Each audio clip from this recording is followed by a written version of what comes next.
What's up, AP World History students? This is Amanda with Fiveable, and I'm back for 1.3 in your time period 1. This key concept seems jam-packed because it has all those early civilizations that you learned in middle school, but I'm going to show you exactly what you need to know about each one so you can kill it on your AP exam. So let's jump on in. This key concept, like I was saying, was all about early agrarian societies. So that word agrarian means having agriculture.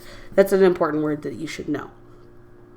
So I've got a lot of characteristics up here of civilizations, but here's the thing. For every single civilization in this time period, you really just need to know that they all follow pretty much a similar pattern. Even though some of them come up at different times and they're all across the world, they all have all of these things. These are excellent comparisons that you could make across societies. So I'm just going to hit through a few of these. All of them are really complicated with their bureaucracies, with their armies. They all have these huge cities. All of them have agriculture, and they're producing a ton of food, right? Like I said before, more food equals more people. And when you have more people, you have more ideas. That's true for all of these civilizations. All of them are building types of monumental architecture, pyramids, ziggurats, walls. By the way, pyramids, not developed by aliens. They're more actually created because they sort of look like mountains. And when you're trying to show that you're powerful and that you're better than the other one, you want to build as big as possible. And so what in the environment is big? Mountains. All of these societies also have writing. Writing is an immensely important development because it's going to lead to legal codes. We don't have laws unless we have writing. We don't even have history unless we have writing. Lastly, the leaders are all going to be using similar tactics to stay in power, right? So how do you prove to your constituents that you have the power and that you've earned it or you deserve it? One way could be like a divine rule, right? I'm in power because the gods chose me to be in power. Another could just be that the army itself supports you. And then the one other thing that you'll see in this time is just a general competition for resources. That's between the civilizations because some have some resources and others don't. So let's take a look specifically at a few of the civilizations that you should know just a few things about. Mesopotamia would be one of the earliest societies. They developed, their writing system is called Cuneiform. They're polytheistic, as are almost all of these societies. And then a couple of key terms that you should connect with Mesopotamia would be Ziggurats. That's the temple that they built that I'll show you a picture of. And then Hammurabi is one of the earliest Babylonian kings. And he wrote these laws that are called the Code of Hammurabi. And if you haven't taken a look at them, you totally should because they're pretty crazy. And I'll put a link to them below. So here's what a ziggurat looks like. Kind of like a pyramid, but flat on the top. So in Egypt, Egypt tends to be one of these societies that you learned about in middle school, you learned about before. And so I'm just going to kind of hit on a few things because I'm sure you already know about mummification and the fact that they're polytheistic, the fact that they use hieroglyphics.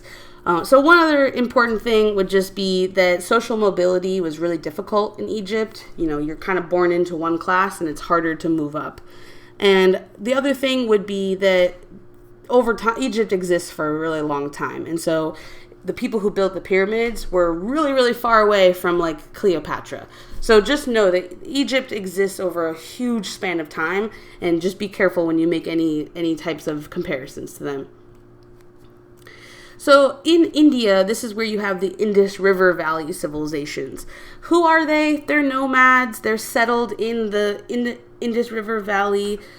They're polytheistic, and the development of Hinduism is what's really important here because Hinduism will shape society in South Asia for the rest of history. And so knowing about how they developed Hinduism is important, but more importantly is the social hierarchy that will exist because of Hinduism. That's the caste system. And that's not going to go away. That's going to have a big part in Indian and South Asian history for the rest of this course. Some quick notes about China. In this early time period, you have the Shang dynasty and then the Zhou dynasty. And these two they're very similar because they both have strong military power. They both control a large portion of China.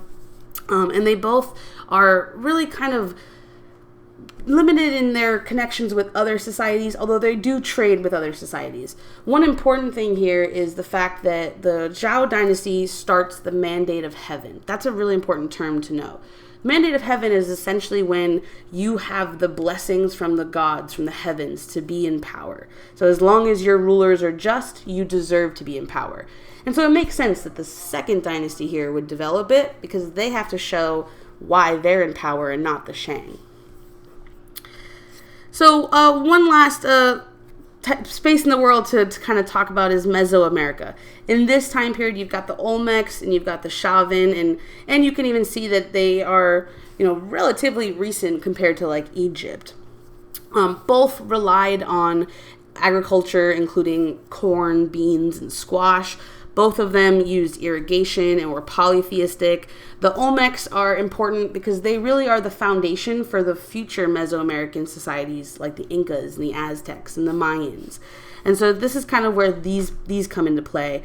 And then, of course, you've got the Olmec head, which, by the way, is much taller than you would think. And so this is a good piece of art that is connected to Mesoamerican societies. And so one last exam tip for 1.3 is you could see some type of multiple choice or short answer question comparing these societies or studying or analyzing any one aspect, right? Like writing systems or law codes or monumental architecture. And so the most important thing that you can do for 1.3 is to really know what the general characteristics of these early societies are, and these are all listed on here again. And then just to be able to say why. Why did any one of these societies create this? Right? So with writing, it's because of accounting. It's because of trade, trying to keep track of taxes and things like that. And then it will kind of spiral out. Right? With architecture, maybe there's a religious purpose. Maybe there's a power play. Any one of those things would be important. So as you're going through key concept 1.3, just really focus on those key facts and come back for time period 2, which I'll hit up on the next slide. See you then. Thanks for watching this 5able review. Be sure to hit subscribe for more AP content and follow us on Twitter and Instagram at Think 5able.